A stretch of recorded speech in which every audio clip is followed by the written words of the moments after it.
¿Qué tal? ¿Cómo le va? Aquí estamos listos para compartir con usted esta hora final del programa. Estoy con una cierta limitación, eh, imperceptible, pero que tengo que confesar porque me está pasando en este momento y no tenemos mucha chance de demorar mucho la grabación.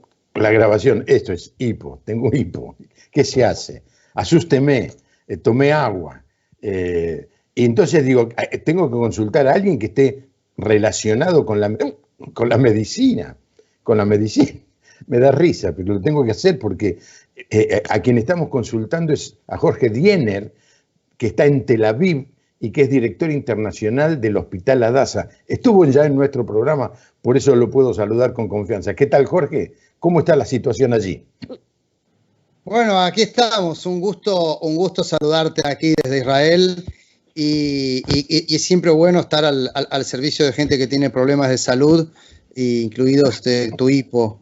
Entonces, esperemos que desde aquí podamos enviarte algún susto grande o darte un poco de aire para ver si se termina de ir el hipo que tenés. Pero bueno, es un gusto volver a verte. Me acuerdo muy bien del programa en el que estuve ahí en el estudio con el hermoso piano, que tocamos un poco de música también. Y bueno, estamos en otras circunstancias del mundo en las que nos hacen encontrarnos de forma así virtual, pero es siempre un gusto saludarte y saludar a toda tu audiencia. Jorge, ¿por qué no le explicás a la audiencia qué es el Hospital Hadassah? Porque yo quedé muy impresionado con el relato que nos hiciste de cómo el hospital atiende a enfermos, cualquiera sea la raza, el color, el idioma, la religión. Y esto es algo que a mí me impresionó mucho y que quizá tengas que contar antes de meternos en lo que está pasando en el día de hoy. Bueno, el Hospital Hadassah es el hospital más grande de Israel, el hospital más importante de Israel. Está en Jerusalén, una ciudad sagrada para las tres religiones monoteístas más grandes del planeta al mismo tiempo, y una ciudad también que representa también históricamente una ciudad de muchos conflictos, a pesar de que el nombre de la ciudad, Jerusalén, es Yerushalayim, que es la Ir Shalom, la ciudad de la paz, el significado de la palabra. Y Hadassah está ubicado justamente en ese lugar, un hospital alineado, asociado con el mensaje que está escondido en el nombre de la ciudad de Jerusalén, que es una ciudad de la paz. Un hospital que, más allá de la cantidad increíble de pacientes que recibe por año, 1,5 millones de pacientes, de la investigación médica de punta que se hace en el hospital para traer curas a distintas enfermedades, tiene también un elemento muy particular, que es este lugar donde médicos, enfermeros, enfermeras, personal y pacientes de todas las religiones, de todas las nacionalidades, judíos, árabes, musulmanes, cristianos, se encuentran en un mismo lugar, compartiendo un objetivo único, que es el sanarnos. Nosotros decimos, yo siempre digo, Hadassah como hospital es mucho más que un hospital, es un espacio de esperanza, es un espacio de luz, donde se encuentran seres humanos que le rezan a un Dios diferente, que ven quizás el mundo de forma un poco diferente, pero a la hora que son enfermos o a la hora que son los que curan, se encuentran todos en el mismo lugar, en el lugar en el que al fin y al cabo somos seres humanos. Y en esta época que estamos viviendo, y me alargo un poco en la respuesta para ver si se te pasa el hipo también, en esta época tan importante que estamos viviendo, seguimos viviendo momentos que representan esto que estoy contando, que es Hadassah, de forma muy, muy, muy emocionante. Tengo una historia que, si permitís, voy a compartir, que creo que simboliza todo esto. Sí, sí. Nosotros, en lo que fue apareciendo y fue creciendo de forma muy, muy rápida en los primeros días de la pandemia del coronavirus, tuvimos que pasar a transformar un hospital que tiene una actividad de rutina, ¿no? Nosotros tenemos 70 especialidades, 1,5 millones de pacientes y varios edificios. Tenemos como 20 edificios en lo que es esta ciudad de la salud, que es el Hospital Hadassah. y tuvimos que ir habilitando piso por piso, liberando pisos que eran para otra cosa, para poder hacer salas de coronavirus aisladas completamente para que no hubiera contagio a las otras partes del hospital. Y tuvimos que hacer también unidades de terapia intensiva. 6 pisos tuvimos que habilitar completos, 6 pisos con muchísimas camas, 250 camas para enfermos de coronavirus en el momento pico tuvimos. Y pasa algo que es en la unidad de coronavirus, el personal que entra tiene que estar completamente protegido, ¿no? Con estos uniformes que permiten que el personal médico, las enfermeras, los enfermeros entren y no se infecten del virus. Completamente cubiertos al punto que no se ve la cara prácticamente. El paciente que está en la cama no ve quién es el que viene, el que entra, ¿no? Creamos también un sistema de poner los nombres, entonces la gente ya podía por lo menos reconocer los nombres. Ya más avanzado nos dimos cuenta, podíamos poner el nombre y la foto pegada al uniforme para que pudieran saber, bueno, es el mismo, es José el que entra, es Jorge el que entra, es Abraham o es Amid el que entra a verme. Y pasó que, digamos, por la situación de Jerusalén, esta población mixta, pasó que uno de los enfermos, un judío ultraortodoxo, de edad mayor. Los judíos ultraortodoxos, en general los judíos ortodoxos tienen un ritual diario que se ponen algo que se llaman los tefilim. No sé si voy a explicar, los tefilim es... Sí, son esas cintas que se ponen alrededor de la muñeca y también en la frente, ¿no? Exacto, exacto. En la frente. Exacto. Sí, explícalo. No, que hace poco vi una película de un chico judío que es muy interesante porque por la cultura. Y que la chica le decía, ¿y esos tallarines que tenés colgados qué son? ¿Esos también son tefilines? ¿Lo que cuelgan de la ropa por detrás? Claro, los tefilim son de cuero y se ponen los judíos ortodoxos, se lo ponen todas las mañanas. La cajita que viste que se pone en la cabeza es una cajita que contiene un texto de la Biblia que es el Shema Israel Adonai Eloheinu Adonai Echad, que es, oye Dios, eres el Dios único. Un poco es un rezo que refuerza el acto monoteísta del judaísmo con la primera religión monoteísta, pero también sigue inmediatamente con otra parte del texto que es amarás a tu prójimo como a ti mismo. Sí. Y después sigue con otra parte del texto, pero es un recordatorio que hacen los judíos ortodoxos todas las mañanas. Ahora, este judío ortodoxo acostado en la cama paciente del hospital siente la obligación de poder hacerlo todas las mañanas, poder hacerlo. Llega a un punto de deterioro, el que nace ya no se lo puede hacer.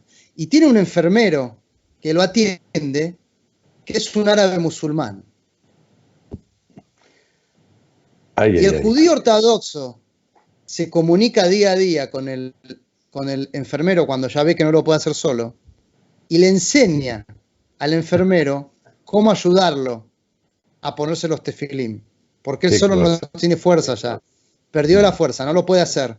Él puede balbucear el rezo, pero no puede ponerse las tiritas del tefilim en el brazo ni en la cabeza.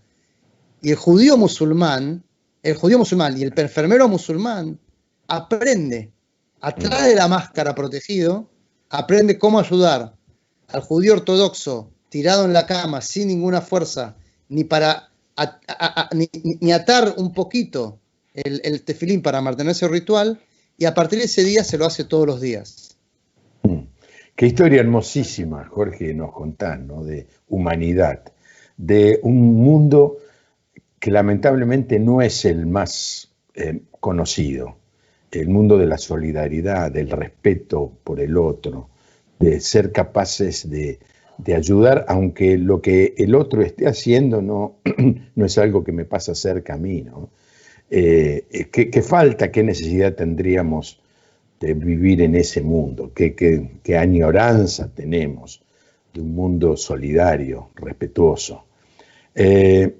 Jorge, se me está yendo, viste que yo estoy hablando bastante y no me viene la convulsión. lo que es hablar con alguien que dirige un hospital. Si vos crees que la segunda atención después de la terapia que me hiciste antes de empezar el programa, la tenemos que hacer en Israel, estoy dispuesto a ir. Cuando quieras. Por por ahora ni Argentina te deja viajar, ni Israel recibe extranjeros. Pero apenas el espacio aéreo y las fronteras se abran, sos bienvenido.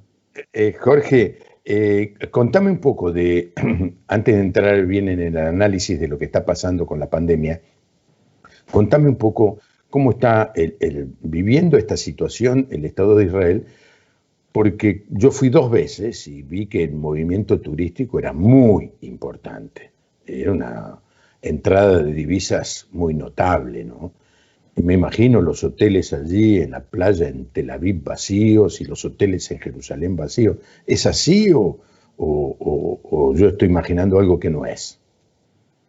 Bueno, lo que tiene que ver con el turismo extranjero, realmente están vacíos. La mayoría de los hoteles están cerrados, porque, digamos, Israel tomó medidas muy claras desde el principio en ser de los primeros que cerraron completamente sus fronteras.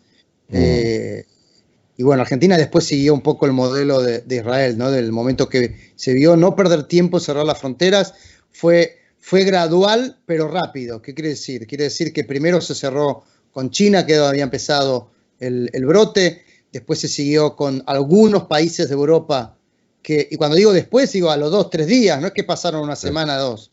A los 3 días, algunos países de Europa que ya estaban identificados como países con un brote importante, rapidísimo fue toda Europa y después fue Estados Unidos, después el resto del mundo. Hoy en día, y entonces de esa forma sí se pudo controlar la importación del virus, que eso era la primera condición para poder controlar que por lo menos uno pudiera manejar el virus dentro de la comunidad, dentro de la frontera del país. Pero bueno, eso tuvo un costo importante para todo el sector turístico, que prácticamente puso al sector turístico en cero actividad. O sea, los hoteles dejaron de recibir turistas, todo lo que va alrededor de los hoteles, que es decir, los hoteles, los restaurantes también se cerraron, los guías de turismo, el transporte, o sea, bueno, ni que hablar de las compañías aéreas, todo se fue cerrando. Bueno, en eso no tuvimos exclusividad. Lo que sí se puede decir en las últimas 2 o 3 semanas empezó un poco a mover es el turismo interno. En el momento en que se empezó a liberar la actividad dentro de Israel en condiciones de coronavirus. ¿Qué quiere decir? Manteniendo las 3 reglas básicas, que es la máscara, digamos, el tapabocas, el barbijo, la distancia de 2 metros o de 1,5 metros, la distancia física y la higiene, bueno, intentando, digamos, mantener una actividad. Entonces, bueno, empieza a haber cierto nivel de actividad de turismo interno, que eso levanta un poco la actividad, pero muy, muy, muy básico por ahora, y muchos hoteles siguen estando cerrados, y el turismo interno no es nada comparado con lo que era el turismo internacional.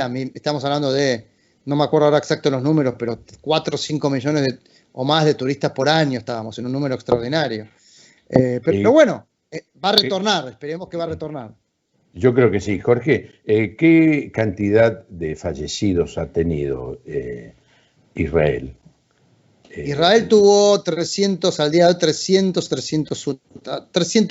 fallecidos. Muy bajo, ¿no? Muy bajo. ¿Cuál es la población de Israel en total? La población de Israel es casi 10 millones, así, 9 millones y algo. Así que si lo hacemos a 10 millones es muy bajo. Prácticamente estamos hablando de un 0.03%. O sea, prácticamente es de los más bajos del mundo. Vos sabés que hablando con una persona que conoce mucho de la historia y ha escrito libros, mi amigo César Vidal escribió un libro sobre Jesús que se llama Más allá, más que un rabino, el último libro que sacó. Él habla de la pandemia de la fiebre del 1400, del 1500, en donde los judíos prácticamente no fallecía nadie. Y como resultado de eso, los otros dijeron, no se muere ninguno de ellos, quiere decir que la culpa es de los judíos. Fue una de las veces que lo atacaron a los judíos. ¿Por qué? Porque cumplían con las leyes del Levítico, del libro del Levítico, el Génesis, Éxodo, Levítico, el tercer libro de la Biblia para nosotros y la Torá para ustedes, que era aislarse, higiene, y tratar de no tener contacto con personas de afuera que pudieran tener el virus, ¿no? Estamos hablando de 1400, 1500, ya servían las leyes que 2000, 3000 años antes de Cristo Dios le había dado a Moisés para el tiempo que cruzaran el desierto, ¿no? Yo creo que esa experiencia, esa historia y esa enseñanza, ustedes ya la saben y la aplicaron con toda prontitud y con este buen resultado. ¿Se hablaba de eso, del antecedente histórico en todo este tiempo de la pandemia, Jorge? Yo creo que no tanto. O sea, me parece interesante el comentario que traes del análisis histórico. Creo que del análisis histórico uno podría decir, bueno, los judíos en ese momento vivían en comunidades cerradas porque no les permitían interactuar con el resto. Entonces, en el gueto cerrado en el que vivían, si no había infectados, no se transmitía, porque no estaban en contacto con el resto de la población. Y entonces era fácil mantenerse aislados porque estaban aislados. Uno lo podría inclusive comparar, digamos, uno de los lugares donde uno ve, para sorpresa muy grande, uno ve que hubo muy pocos casos, no me acuerdo ahora el número, pero muy pocos casos, es en la Franja de Gaza, que es prácticamente un enclave cerrado, porque nunca tuvo tráfico aéreo, o sea, nunca tuvo, en los últimos décadas no tuvo tráfico aéreo ni un puerto funcionando, solamente lo que entra y sale por la frontera de Gaza con el resto de Israel. Y de hecho, por no haber tenido esa entrada y salida, se mantuvo prácticamente como un enclave cerrado y con muy pocos casos. Pero en Israel, donde sí, lo que creo que marcó un poco el análisis que se hace tiene que ver con la experiencia del Israel y del israelí moderno, de tener que en un segundo tener que organizarse para enfrentar un desafío que implica, por ejemplo, tener que cambiar el estilo de vida de un día para el otro. Nosotros pasamos guerra, entonces uno se acostumbra, suenan las alarmas, la sirena, y hay que ir al refugio y estar metido en el refugio el tiempo que haga falta. En cada edificio hay un refugio.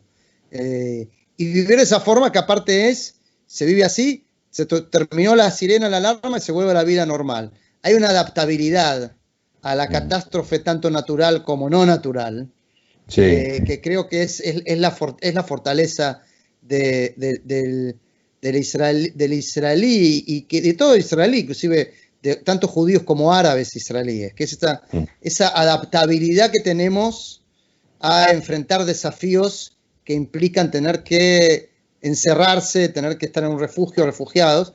Ahora sí, este es un desafío que nunca pasamos, ¿no? El tener que estar semanas sin salir de tu casa, prácticamente. Estamos cerca de los 90 días, Jorge, aquí. Cerca de los 90 días. Por eso, es un desafío que demanda lo que yo dije desde el principio, digamos. Nosotros desde Adasa y desde el área internacional que yo dirijo, nosotros desde el principio armamos todo un plan de apoyo mundial desde Adasa a qué es lo que Adasa podía hacer para ayudar al mundo. Y yo entonces, he hablado y hemos organizado muchísimas actividades, intervenciones, consultorías en varios lugares del mundo, particularmente en unos lugares principales en Latinoamérica. Y una cosa que yo dije al principio fue, esta es una crisis que demanda resiliencia, o sea, no es solamente poder adaptarse y responder a lo que pasa, hay que entender que hay que poder hacer esto por mucho tiempo, porque esta es una pandemia que sabemos cuándo empezó, no tenemos idea cuándo termina. Ahora, déjame hacerte una pregunta. Se habló que uno de los países que iba bastante adelante en la investigación de una vacuna para este coronavirus era Israel. seguramente esto sabes mucho, aunque no sé si es en el hospital en donde vos estás trabajando, donde se ha hecho la investigación, está el laboratorio. ¿Qué se sabe de esto, de una posible vacuna? Bueno, Israel es uno de los, no es en Adasa, no es el hospital Adasa, nosotros sí tenemos una línea de investigación muy grande que después puedo expandir y hablar en drogas y en tratamientos para aliviar y curar a los pacientes que ya lo tienen. El desarrollo de una vacuna lo está haciendo el Instituto Biológico, que es un instituto de investigación biológico que especializado en vacunas en Israel. Tiene una de las líneas de investigación en vacunas más avanzadas, vamos a decir entre los 10 más avanzados que hay en el mundo. Están todos cooperando, aparte nadie quiere ganar la carrera, todos quieren que salga, con lo cual están cooperando con otros centros del mundo. Ahora, están avanzados en el nivel de laboratorio, eso quiere decir que en los experimentos que se hicieron en laboratorio, en el microscopio, en el platito del microscopio, que ya se está haciendo ahora también, se va a empezar en animales, eso después tiene un tiempo de prueba. Después que eso pasa, se puede pasar en seres humanos. En algunos lugares están pasando de forma voluntaria a seres humanos, porque lo aprueban también para seres humanos. Hay un tiempo que tiene este proceso que no hay forma de acortarlo. Entonces, sí estamos avanzados en Israel. Es uno de los lugares que promete. Los tiempos no se pueden acortar, porque uno no puede sacar al mercado una vacuna que pueda hacer daño, por ejemplo. Entonces, lo primero que uno tiene que comprobar es que sea una vacuna que no va a hacer daño. Porque si al final uno da una vacuna que termina haciendo daño, vamos a tener más muertos que sanos. Entonces, esa es la primera parte. Y eso lleva un tiempo, porque uno da la vacuna y tiene que ver qué efecto tiene en un cierto determinado tiempo. Y después, entonces, poder ver si aparte tiene el efecto que uno quiere, que es que alguien tiene que estar dispuesto a que, con la vacuna, que se enferme y ver que no se enferma, estar en un lugar de contagio y que no se contagie. Entonces, hay toda una serie de cosas. Esto se complica un poco más en el tema en dos temas más, que uno es, para que la vacuna funcione, el virus tiene que ser un virus que no va a mutar una mutación significativa. Porque si el virus va a tener una mutación significativa, la vacuna tampoco sirve, porque hay que tener una vacuna para esa nueva mutación. Entonces, todo el trabajo que se hace es para esta versión del virus. Si el virus llega a mutar, y todavía la ciencia no lo sabe, si va a mutar o no, si llega a mutar, esta vacuna no va a servir para la próxima mutación. Ahora, y para complicarlo un poco más, que al final necesitamos mucha fe y esperanza para que esto no pase, uno no sabe si no aparece de repente como puede ser que es lo que, digamos, las noticias de los últimos 2 o 3 días dicen que en China apareció un rebrote en Beijing. No sé si lo vieron. Sí, yo lo leí. Los últimos días están todas las noticias. Ahora, la pregunta es, ¿y dónde fue el rebrote? Es en otro mercado donde se venden estos animales raros que se venden en algunos mercados en China. Ahora, nosotros no sabemos si es un rebrote del mismo virus, es otro virus que saltó de un animal a los seres humanos y que empieza en paralelo otro virus. Digamos, tampoco se puede saber con certeza. Lo más probable es que sea todavía el mismo virus, pero es algo que puede pasar también. Con lo cual, creo que estamos hablando de un momento que ojalá sea pasajero y que después dentro de un año lo recordemos. Bueno, vivimos el año de la pandemia, se terminó, pasó, ahora hay que acostumbrarse a vivir un poco diferente, pero sin grandes cosas. O estamos hablando de un momento que implica repensar cómo vivimos, entendiendo que no puede volver a pasar. Y Jorge, hablaste ya no de vacuna, mencionaste remedio, que ustedes allí en el hospital han desarrollado remedios para ayudar a curar o mejorar la situación de los enfermos con esta enfermedad. Háblame un poco de eso.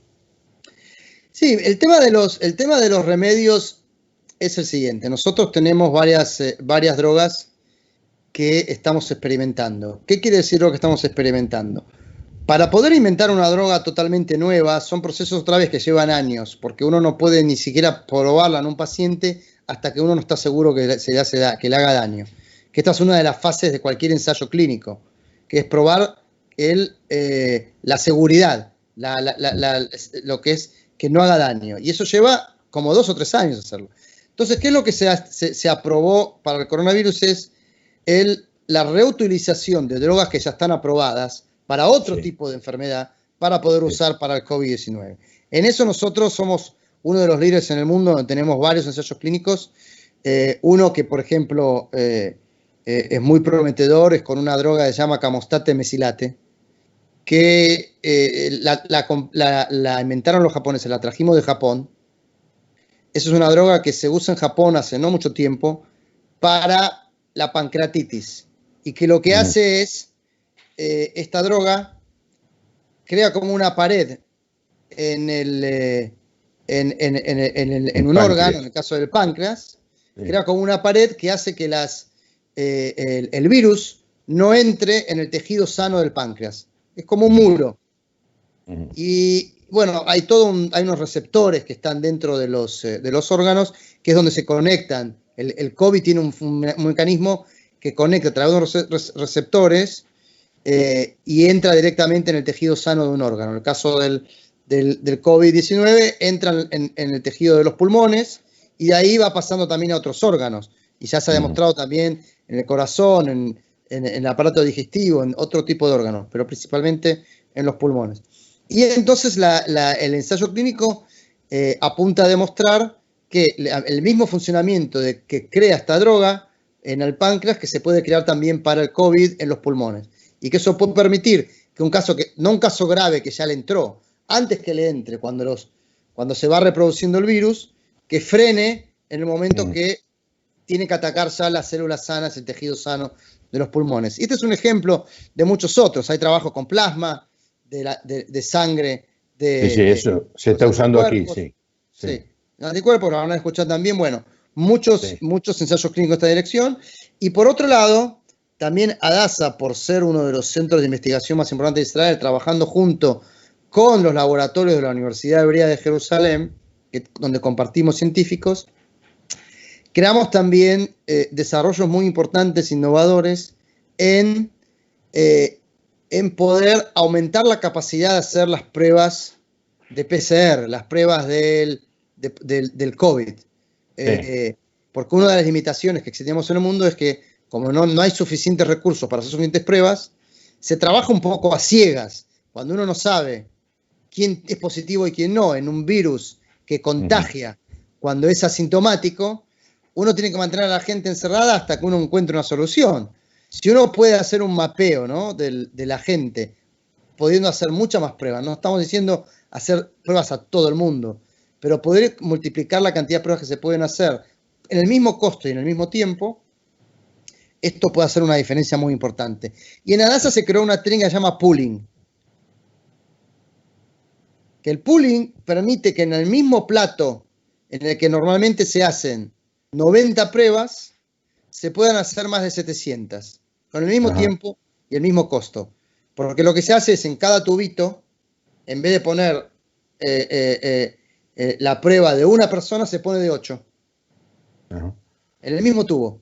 Y se meten, y lo mismo en cada uno de los 90 tubos. Se mete en la máquina que hace la prueba, y a la hora te salen los resultados.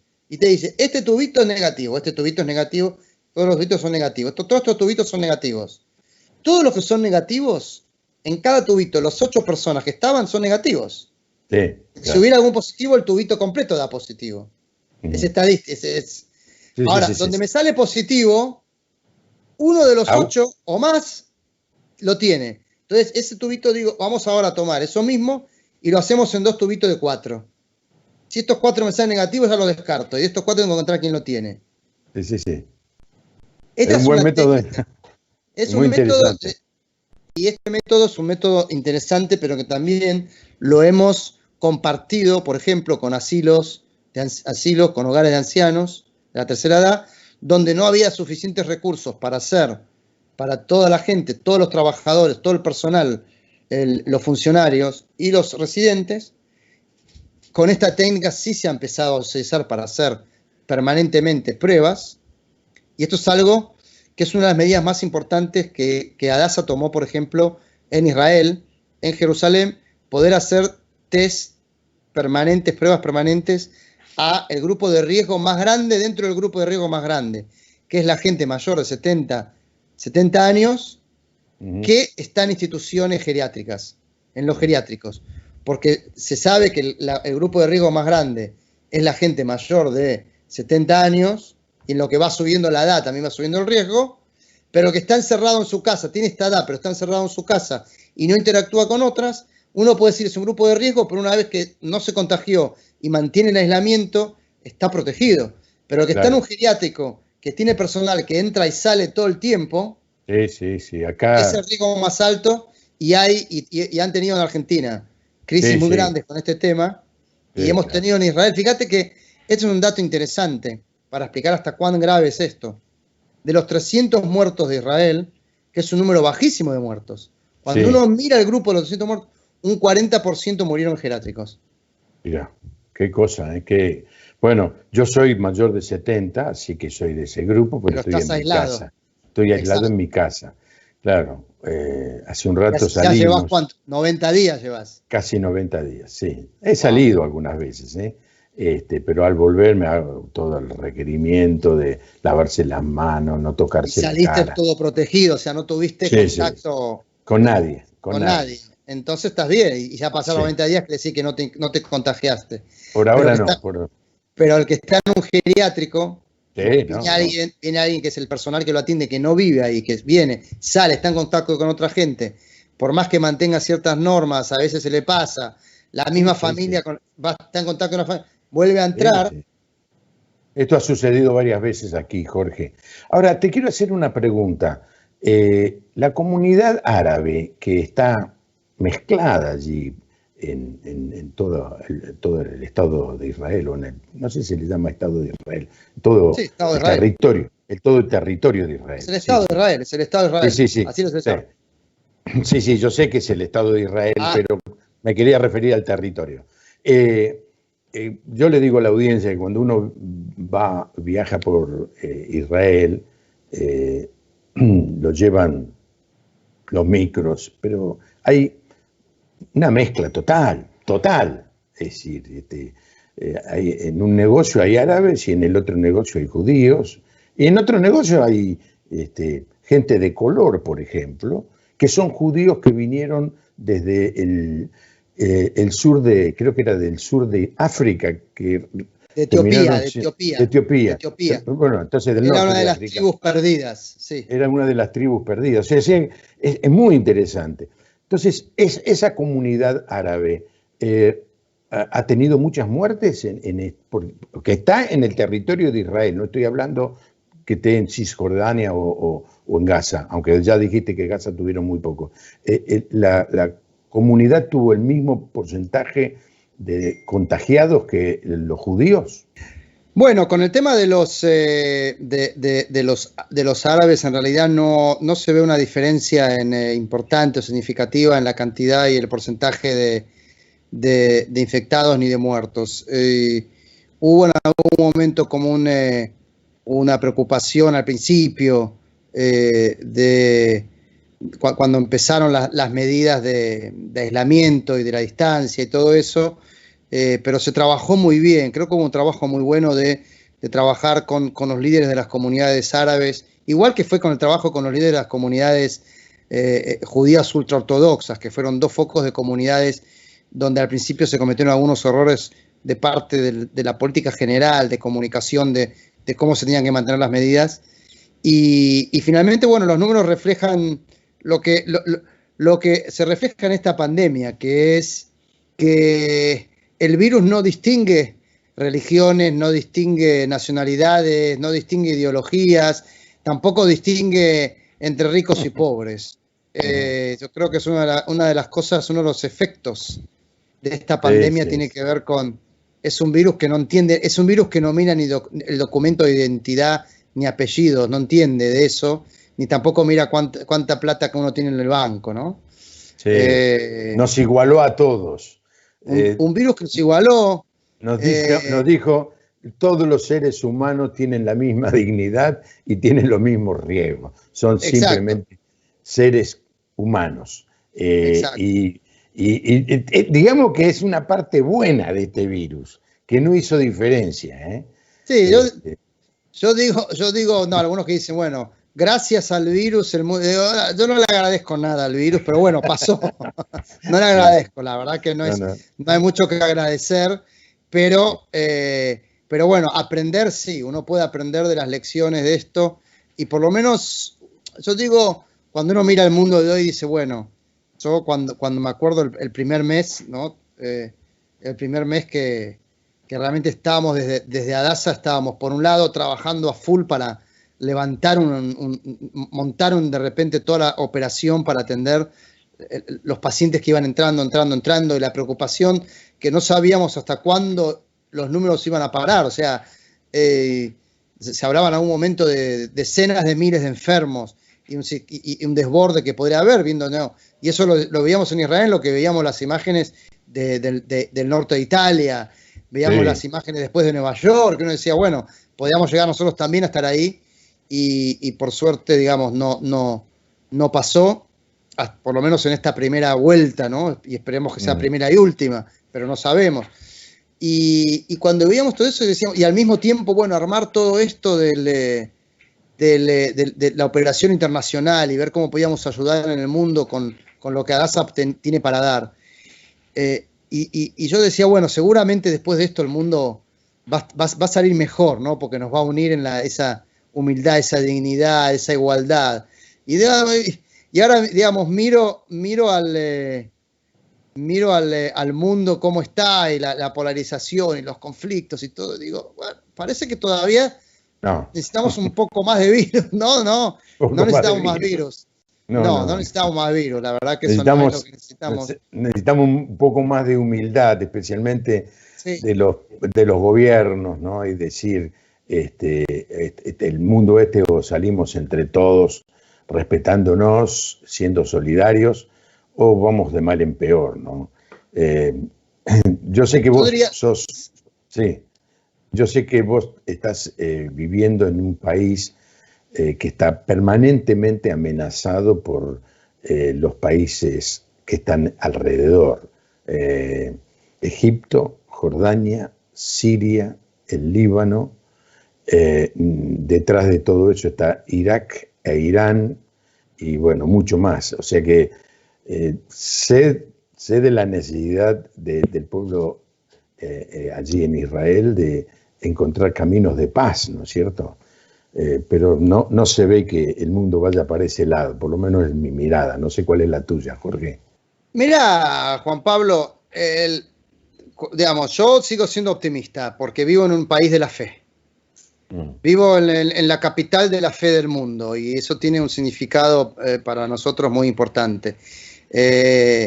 Para cualquier israelí, el milagro de que Israel moderno exista, un país tan chiquitito, rodeado de grandes territorios, de países que, bueno, algunos hoy en día tenemos relaciones de paz, pero bueno, históricamente, desde que se creó el Estado de Israel moderno, no necesariamente fue el caso, y sigue existiendo como no solamente un país que existe, sino un país que sigue trayendo cosas al mundo, que sigue trayendo tecnología al mundo, que trae mensajes de cultura, mensajes de filosofía, mensajes de fe.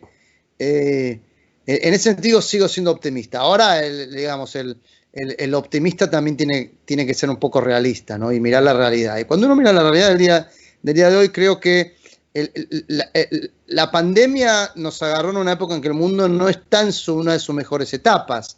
Cuando uno mira la situación de polarización del mundo, cuando uno mira la situación de violencia, la situación también de gobiernos que no necesariamente envían mensajes de unidad, sino de desunión, ¿no? Y que de cierta forma también legitimizan la polarización. Creo que es parte del gran conflicto global, es la legitimización de la polarización. En el momento que un presidente promueve la polarización, la legitima, ¿no? Y creo que la pandemia no borra eso que ya estaba pasando antes.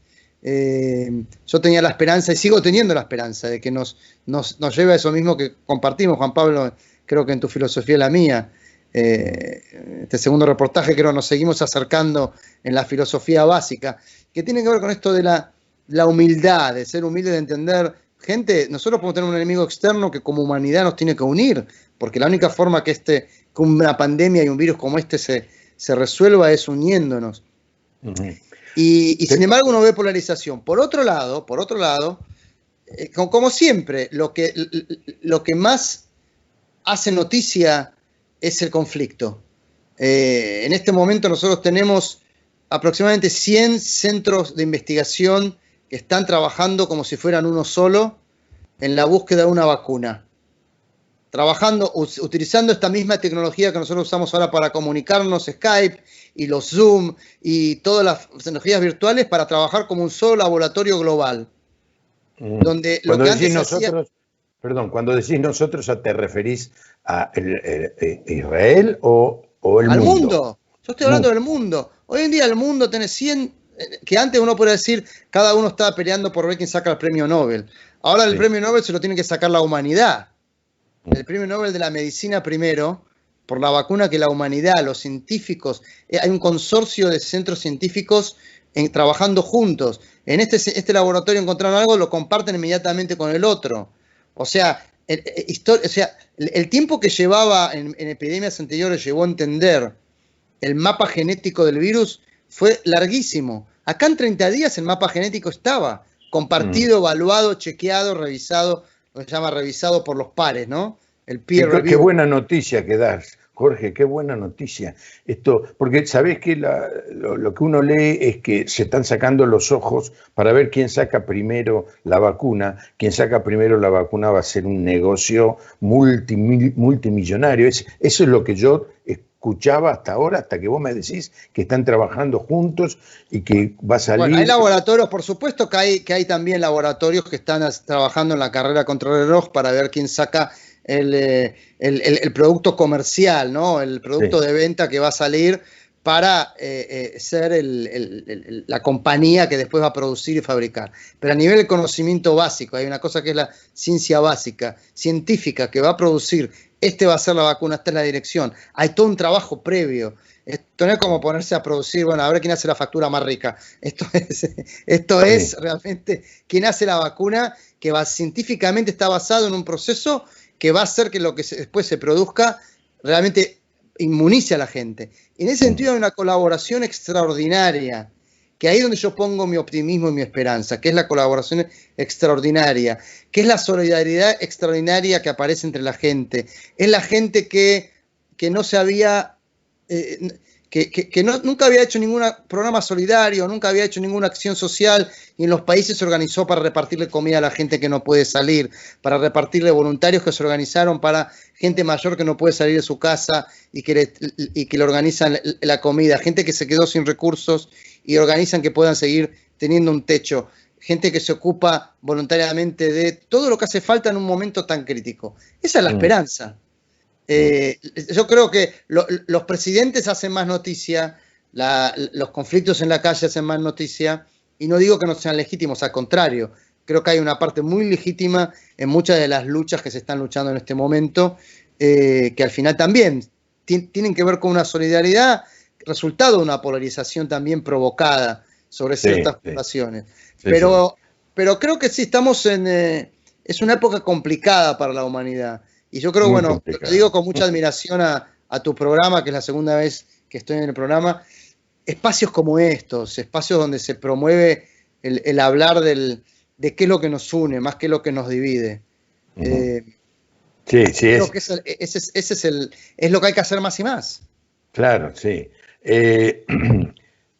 Vos sos el director internacional de este hospital. Exacto. ¿Qué significa eso? ¿Cuál es tu acción? Porque el hospital está en Jerusalén y vos estás a 60, 70 kilómetros, que es en Tel Aviv. Seguramente porque es la ciudad que está al lado del aeropuerto y, bueno, la ciudad más próspera. Le digo a la gente, si usted se quiere imaginar que es Tel Aviv, es algo así como Mar del Plata, digamos, ¿no? Todos los hoteles, la playa maravillosa del Mediterráneo. avenidas, bulevares, también recuerdo el mercado ese que uno va caminando y hay comidas raras por todos lados. Condimentos, Condimentos, sí. Si va, no cometa el error que cometí yo. Yo compré condimentos y en la bolsa de plástico lo escribieron con un marcador y con el roce en la valija se borró lo que decía, así que tuvimos que hacer un trabajo de investigación para ver qué condimento había en cada bolsa. ¿Sí? Trate de que el marcador no se borre. ¿Cuál es tu trabajo, Jorge, en el nivel internacional? Bueno, yo dirigir la actividad internacional de ADASA es dirigir todas las relaciones que nosotros como centro médico de vanguardia tenemos con el resto del mundo. Cuando hablamos del resto del mundo tiene que ver tanto con otros centros médicos, pero también tiene que ver con gobiernos en otros países, tiene que ver con centros de investigación. Para dar un ejemplo, en toda esta época del COVID lo que hicimos fue presentar a distintos grupos médicos el conocimiento que se fue creando en ADASA. Para darte un ejemplo, una de las primeras actividades que hicimos, Australia, que todavía no había llegado el COVID, estaba muy empezando, nosotros ya estábamos al mes de que habíamos tenido que montar toda la operación. Hicimos todo un encuentro entre Israel y Australia de especialistas en emergencia, donde los especialistas nuestros de ADASA presentaron a los especialistas, 300 especialistas de emergencia en Australia, cómo se armó la emergencia. Y basado en eso, los australianos montaron toda su operación de emergencia para el COVID, que era una cosa muy crítica. Para dar otro ejemplo, bueno, nosotros nos dimos cuenta enseguida que por ser de los primeros países donde se tuvo que montar una operación exitosa, ¿cómo hacíamos para compartir esto al mundo? Y nosotros como ala internacional decidimos traducir los protocolos del hospital, de cómo se organiza el hospital, desde entrar a salir, cómo se entra un paciente, cómo sale, qué pasa cuando una mujer embarazada que tiene COVID tiene que venir a un parto, ¿no? Cómo se organiza toda la parte, todo eso, y creamos un manual de los protocolos de ADASA que se tradujo al inglés, al español y al ruso. Y de hecho lo hemos estado repartiendo en varios lugares de Latinoamérica, incluido en Argentina, estos protocolos que están hechos aparte de tal forma que un director de hospital en un pueblo alejado, que no tiene contacto con nadie, y por más pequeño que sea, que tenga el director sea el mismo médico, y 3 enfermeras, otros 2 médicos, recibe este manual y puede saber cómo tiene que organizarse para, por un lado, prevenir la enfermedad, el contagio, manejar a los enfermos de COVID y también seguir funcionando como hospital. Porque uno de los desafíos que tiene este momento es para los hospitales y para la gente en general, es que la gente se sigue enfermando de otras cosas. El cáncer no dice, espera un poquitito, no. El tumor no dice, no, ahora hay COVID. No. Es tremendo. Los problemas la gente que tiene problemas cardíacos sigue teniendo problemas cardíacos. Es así. El tipo que, aunque esté metido en la casa, se cayó de la escalera y se rompió una pierna. Y eso tiene que funcionar. ¿Y cómo organiza eso? Evitando el contagio, resolviendo eso. Bueno, todo eso lo hicimos realmente, lo estamos haciendo todo el tiempo, se está repartiendo, lo hacemos también los directores de nuestro hospital y nuestros médicos expertos participan en sesiones de Zoom con expertos de otros países. En Chile, por ejemplo, tuvimos toda una sesión con secretarios de salud de todas las provincias que presentamos todos los manuales, presentamos técnicas como esa que conté del pooling para hacer con los análisis del COVID. Bueno, todo tipo de actividades de este tipo que lo que hacen es compartir conocimiento y de esa forma que la gente pueda organizarse mejor.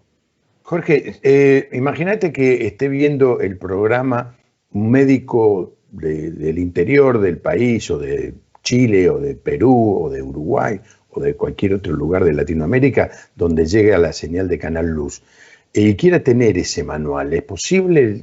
¿Es accesible? Sí, es accesible. Es accesible. ¿Tenés una dirección de una página? Sí, ahí te la voy a pasar, dame un segundo. No. Es un poco larga para ponerla. No, Nosotros la vamos a poner, quédate tranquilo, en la edición del programa. En la edición, yo después te la paso y la vamos a poner, la podés poner en la versión final. Le decimos entonces a la audiencia, va a estar en la edición, aquí va a salir. Ahora nosotros no la vemos, pero cuando nosotros salga la el vemos, programa, pero cuando yo esté hablando lo van a ver. Fíjense aquí abajo, ahí para cuando le editen, acá mismo. Esta es la dirección que va a estar editada, aquí va a estar. Esta es la dirección en la que pueden bajar, pedir. En realidad tienen que hacer como para que sepamos quién es el que lo pide. Van a entrar a un lugar donde pueden directamente ya pedir el manual y pueden tener acceso. Gracias, Jorge. Yo creo que este es un aporte muy, muy valioso. Se reconoce a este Hospital Adasa como uno de los pioneros en muchas áreas. Recuerdo cuando viniste la otra vez, Jorge, habían hecho una operación con robots, con 2 robots simultáneos, eso era lo nuevo. Bueno, exacto. A esta altura deben ser 3 o 4 robots simultáneos. ¿Cómo está esa tecnología? ¿Ha progresado? Sí, no solamente ha progresado, nosotros ahora empezamos también a trabajar, que esto es un desarrollo que vamos a lanzar en los próximos 2 meses. Nosotros estamos trabajando también ahora con inteligencia artificial, estamos transformando equipamientos con inteligencia artificial y machine learning, ¿cómo se dice? Bueno, lo que es todas las máquinas que aprenden, ¿no? La inteligencia artificial. Nosotros vamos a ser el primero hospital en Israel que va a tener un acelerador de moléculas para pacientes de cáncer con un sistema de inteligencia artificial que va a permitir en ese acelerador hacer tratamientos personalizados exactos para cada paciente en el transcurso de la enfermedad, poniendo en el acelerador la información genética, biológica y clínica de un paciente de cáncer en ese acelerador para producir exactamente el tipo de radioterapia y quimioterapia que el paciente necesita para curar el cáncer y que no le haga daño al resto del cuerpo. Una cosa dirigida como uno dice, se usa tanta tecnología para crear misiles que puedan llegar exactamente al punto que alguien quiere llegar en medio de una guerra. Bueno, esto es pensar el misil microscópico que va a atacar exactamente al lugar donde está el cáncer y dejar todo el resto perfecto, sin tocar nada. Con lo cual estamos ahora metiendo la robótica a nivel microscópico para que dentro del cuerpo del paciente los robots y la inteligencia artificial funcionen. Un avance extraordinario. Extraordinario. Me imagino que después de esto ya la gente está haciendo fila para ir a este hospital en Jerusalén. De paso visita los lugares que nosotros decimos los lugares santos. ¿Reciben enfermos de otros países? Sí, nosotros tenemos una actividad internacional muy grande. En general, bueno, son pacientes privados que vienen de todo el mundo a atenderse en Adasa. Nosotros en Israel somos un hospital que da servicio público. Esto es importante recordarlo porque lo compartimos la vez pasada, que es toda esta tecnología de punta que se ofrece en Adasa, de cirugía robótica, con 2 robots, ahora con inteligencia artificial metido en aceleradores de partículas, ¿no? Esto es como, para que la gente entienda, cuando uno piensa estos aceleradores de partículas gigantes que hay en Suiza para generar moléculas que no existen, ¿no?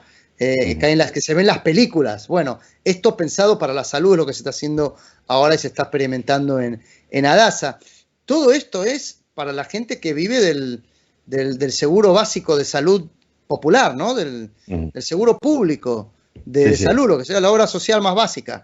Y tiene acceso completo sin pagar nada a la tecnología de punta, ¿no? En eso lo digo con mucho orgullo, porque realmente es un modelo extraordinario, que es como Adasa, como líder en innovación en salud, tiene esta misión hace más de 100 años de poder traer lo mejor que se puede, la tecnología de punta para garantizarle la mejor salud a todo el mundo sin tener en cuenta qué ingresos tenga, ¿no? Eso es un poco nuestro lado de mucho orgullo. Sí, pero eso estás hablando de los que viven en el Sí, los que territorio de vienen en Israel. Israel. El que viene de Digamos, fuera paga. paga. Ahora, Hay casos humanitarios que sí hemos recibido sí, también, que siempre hay, pero bueno, el que viene de afuera, claro, paga. claro. Ahora, si un médico quisiera ir a trabajar simplemente para aprender lo que ustedes están haciendo, ahí tenés planes de internación, no, de internos, ¿cómo se dice? De pasantes, Sí, de eh, pasantías. de pasantías. Bueno, ¿Es posible? de, de hecho, primero que nada es posible y nosotros lo hacemos con gente de muchos países. En Argentina, y es importante mencionar, nosotros establecimos una sociedad estratégica con el hospital CEMIC Ujú. en Argentina ¿Sí? y que como parte de ese programa que lo cerramos como el convenio a fin del 2019 y ya estábamos empezando a planear quiénes venían este año. Bueno, cayó el COVID, pero es parte de nuestro programa con CEMIC, todo el tema de las pasantías y de médicos residentes, estudiantes inclusive de medicina que van a venir a hacer pasantías, con lo cual sí, pero para cualquier médico también es posible, es un tema de explorarlo y también lo podemos hacer. Jorge, no sabés qué agradecido estamos de haber podido charlar con vos en este día. El programa sale a la noche, pero estamos más que agradecidos que una persona con un cargo tan importante se haya tomado esta hora y la haya dedicado a poder charlar y hacer conocer lo que ustedes están haciendo. Eh, yo la última vez que te dije te había amenazado, pero claro, no pude cumplir, Jorge, por esto del COVID. Te amenacé de que el próximo lo íbamos a hacer en vivo, pero ya en Tel Aviv.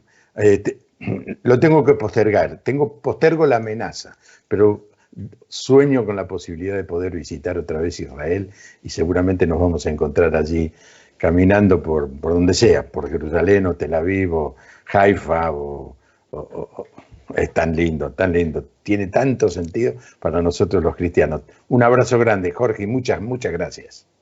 Te mando un abrazo muy grande y si me permitís unas palabras finales. Los judíos antes de retornar el pueblo judío antes de retornar a Israel en los últimos 100 años para crear el Estado de Israel, pasamos prácticamente 2000 años en lo que llamamos la diáspora. Y 1897. exacto. Y una de las, más que un rezo, es como un deseo que siempre se hablaba en muchos de los momentos de festividades, recordatorios, en el ciclo del año judío, siempre terminábamos en el Pesaj, en lo que es la Pascua judía, en otros momentos del año, rezos, siempre terminábamos diciendo el próximo año en Jerusalén. Y si pudimos pasar 1897 años deseando eso y que al final pasara, me imagino que van a pasar menos de esos años antes de que la pandemia termine y que Juan Pablo finalmente cumpla con su amenaza y nos venga a visitar a Israel, a Jerusalén, y que pasemos juntos y hagamos el reportaje aquí la próxima vez. Así que el próximo reportaje, el año que viene, en Jerusalén, Shalom, mensaje de paz de Israel para todos. Te voy a terminar con una palabra hebrea también. Amén, que significa Amén. Así sea. Así sea. Hasta la próxima. Hasta la próxima. Gracias, Jorge. Espero que le haya gustado el programa. A mí me encantó poder ver lo que el hombre, el ser humano está haciendo con esta actitud de apertura, de compañerismo, de solidaridad. Nos trae un poco de buenas noticias. Nos alegra un poco. No todo está tan mal. Sigamos orando para que esto crezca. Que tenga una buena noche. Que Dios le bendiga. Hasta mañana.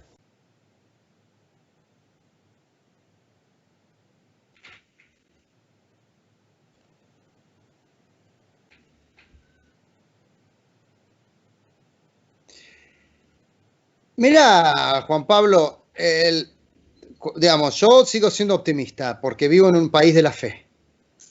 Vivo en la capital de la fe del mundo y eso tiene un significado para nosotros muy importante. Para cualquier israelí, el milagro de que Israel moderno exista